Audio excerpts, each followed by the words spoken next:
اب میں آپ کو ایک حدیث سنانے چلا ہوں جس میں ایک عجیب نقشہ سامنے آتا ہے کہ یہ مہدی جب ظاہر ہوں گے تو کس طور سے ظاہر ہوں گے، ان کے ظہور کی کیفیت کیا ہوگی، کیف یظہر۔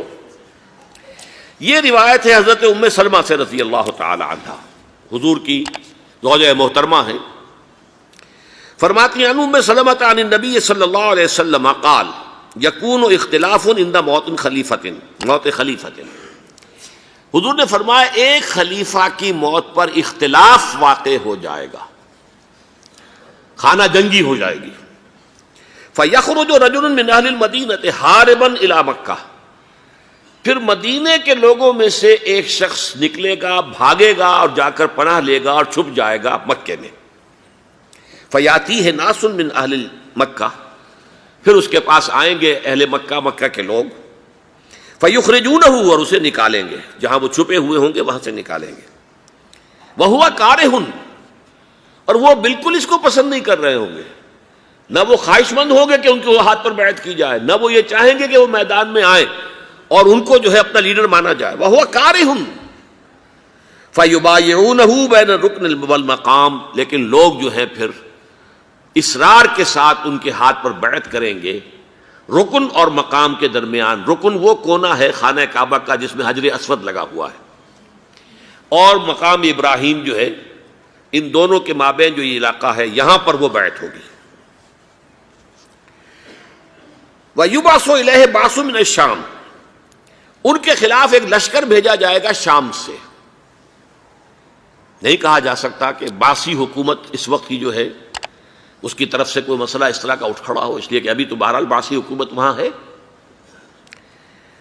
فَيُخْسَفُ بِهِمُ بِالْبَيْضَاءِ بَيْنَ مَكَّةَ وَالْمَدِينَةِ، لیکن اللہ تعالیٰ اس لشکر کو مکے اور مدینے کے درمیان وادی بیضاء میں دھسا دے گا، زمین کے اندر پورے کے پورے لشکر کو۔ فَإِذَا رَأَى النَّاسُ ذَلِكَ، جب لوگ یہ دیکھیں گے کہ اتنی بڑی نشانی ظاہر ہو گئی، أَتَاهُ أَبْدَالُ الشَّامِ وَعَصَائِبٌ من العراق فَيُبَايِعُونَهُ، اب شام سے سارے کے سارے جو اولیاء اللہ ہیں وہ بھی آئیں گے، اور عراق سے جوق در جوق لوگ آئیں گے اور ان سے بیعت کریں گے۔ وَيَعْمَلُ فِي النَّاسِ بِسُنَّةِ نَبِيِّهِمْ، پھر وہ عمل کریں گے لوگوں کے مابین، حکومت کریں گے اپنے نبی کی سنت کے مطابق۔ وَيُلْقِي الْإِسْلَامُ بِجَرَانِهِ، اور اسلام اپنی گردن زمین پر ٹکا دے گا۔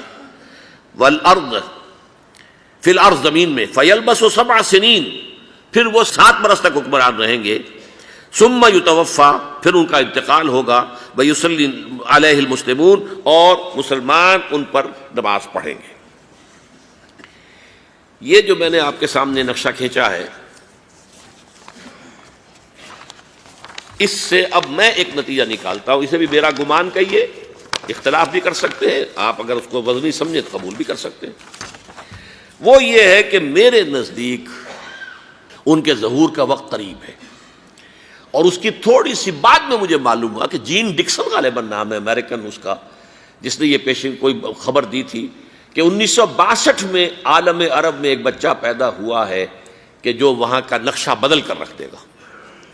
یہ جین ڈکسن کی غالباً پیشن گوئی ہے۔ بہرحال مجھے اس کی پیشن گوئی سے کوئی دلچسپی نہیں ہے، میں تو جو احوال دیکھ رہا ہوں، یعنی اسرائیل کا قائم ہو جانا، اور اس کے بعد اب یروشلم کا مسلمانوں کے ہاتھوں سے نکل جانا، اور اب گویا کہ وہ الملحمۃ العظمیٰ جو ہے تلی کھڑی ہے، کسی بھی وقت جو ہے یہ جو ہے وہ لاوا پھٹ سکتا ہے، آتش فشاں پھٹ سکتا ہے۔ تو یہ تمام حالات ایسے ہیں کہ جن کی وجہ سے میں سمجھتا ہوں کہ ایک تو جو قرآن مجید کے اشارات میں نے آپ کو بتائے، 14 صدیاں 14 دن میں چاند کا پورا ہونا، والقمر اذا اتسق، 14 دن میں 14ویں کا چاند۔ اسی طرح اب یہ 14 صدیوں کے بعد یہ صدی جو 15ویں صدی ہے، یہ در حقیقت ظہور امام مہدی کی صدی ہے۔